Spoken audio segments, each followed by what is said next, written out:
はい、ドスンとまた来ましたよ。ジャダトイズ。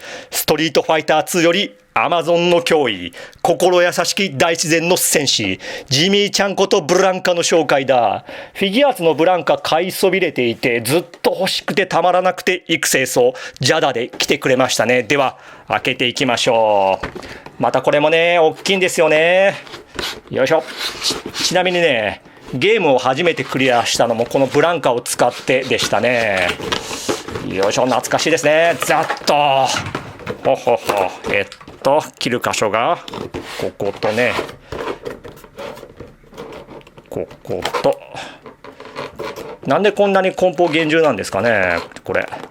よいしょよいしょと。で、あとはどこだ。よいしょ。さあ出てこいブランカ、ジミーちゃん。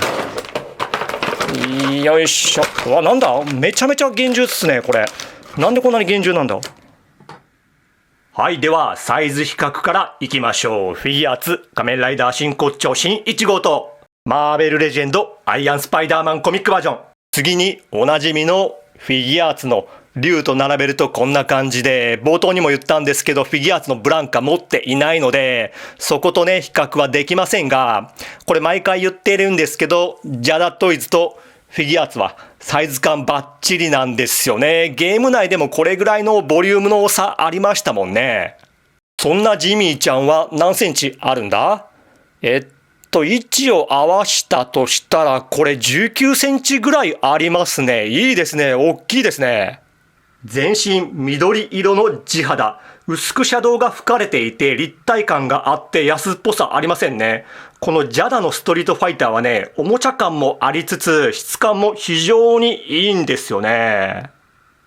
この緑の色はジャングルで生きるための保護色で、草の汁を体中に塗りたくっていたらいつしかそれが染み込んでこのようになったようです。胸毛は胸とお腹のパーツそれぞれに分かれていて造形してありますが、ここも自然ですね。腕毛もしっかりと造形されていて、爪もちゃんと塗装されていますね。短パンのこの白い部分、塗り分け造形されていて、設定をきちんと再現してくれています。すねにも腕同様すね毛が造形塗装。で、足首にあるこれね、当時混乱したアイテム。あえてここでは足かせと呼ばせてもらう。その足かせ別パーツで、サビを塗装で再現してあるようで、これがめっちゃよくできています。これね、当時結構物議を醸したアイテムでね。で、爪の方しっかりと造形塗装されていますね。このブランカ、本名ジミーですね、が子供の頃飛行機事故に遭いアマゾンの奥地に墜落。そこで過酷な環境に適応するためこのような人間離れした容姿になるんですが、ゲームエンディングで母親と再会した際、このアンクレットを見ジミー本人だと確信したんですね、お母さん。でもこれどう見ても足かせですよね。お母さん子供に足かせをプレゼントしたんかいと、それはそれで闇深さを感じてしまいそうになるんですが、これはお母さんがプレゼントしたアンクレットではない。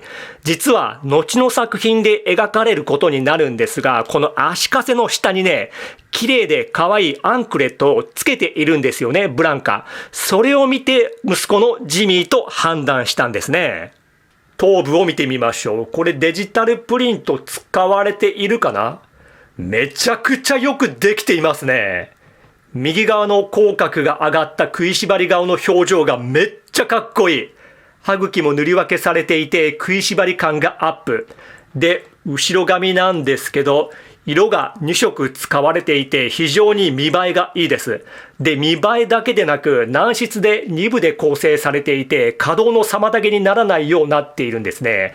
このように真上を向ける可動域かつ自然な見栄え。これね、ブランカにとってめっちゃ重要で、なぜならブランカ常に前かがみなんですね。なんでこのように首の可動を生かせばブランカらしい自然な姿勢が可能。これ素晴らしいですね。そしてこちらはもう一つの頭部パーツの叫び顔。これもすんげえよくできていますね。校内しっかり造形塗装されていて、エレクトリックサンダーや噛みつき攻撃など、あらゆるアクションで使える頭部となっていますね。いや、かっこいい。可動範囲、さっきも言ったように頭部はここまでいけて、うつむきがここまでいけて、ぐるりと一周回れて、このようにぐりぐり傾き取れる。上半身、まず肩および腕はバタフライ機構があって、ここぐらいの可動域で、横へはここまでいけて、ぐるりと一周回って、二の腕バイセップスがあって、肘が二重でここまでいけるんですね。で、手首はこのような可動で、胴体の方、接続箇所は胸と腰ですね。それを踏まえて、後ろへはここまでいけて、うつむきがここまでいけて、胸の部分でこのようにぐりぐり動き、腰の部分でこのように動いて一周できますね。下半身、股関節に引き出し機構はなしで、前はここまでいけて、後ろへはここまでいけて、股割りここまでできて、この短パンの境目でロールがあって、膝が二重でここまでいけて、足首後ろへはこうで、前はこうで傾き取れて、つま先可動がないんですね。個人的にブランカにはつま先可動欲しかったかな。それらの可動を活かせば、このように必殺技のローリングアタックを再現できる。ちょっと無理はありますが、でもなかなか再現度は高いんじゃないでしょうか。付属品の方はハンドパーツ、開き手が左右分と、電気うなぎとの格闘で習得した放電を再現したエフェクトパーツ、グラデーションがかったクリアで、フィギュア本体に取り付けるものではなく、周りに置くタイプですね。ブランカね、結構思い出深いキャラクターで、冒頭にも言った通り、初めてゲームをクリアしたのもブランカを使ってる時で、めっちゃ嬉しかったのを今でも思い出せる。でね、ゲーセンで対戦していたら、初めてリアルファイトに発展しかけたのもこのブランカを使ってる時だったですね。それこそこの、スパツの時だったかな、その時。でね、そのリアルファイトになりかけた相手と何の因果かマッポの手先かなり仲良くなってですね、なぜか。ほんでその後何度かその子とゲーセン内だけで遊ぶ仲間になってですね、彼が持ってきたゲーメスと一緒に読んだりしてね。でもね、ある時期からぱったり来なくなって、その子ゲームセンターに、なんでだろうなって思いながら画廊伝説を陳新山でプレイしていましたね。なんか懐かしいですね。しんみりする。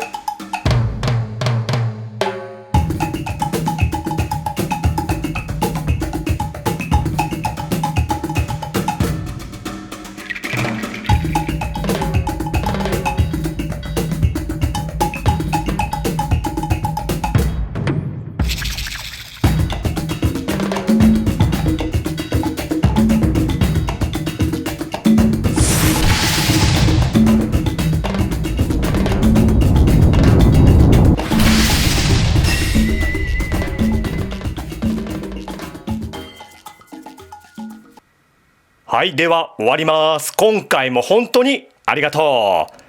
バイビー。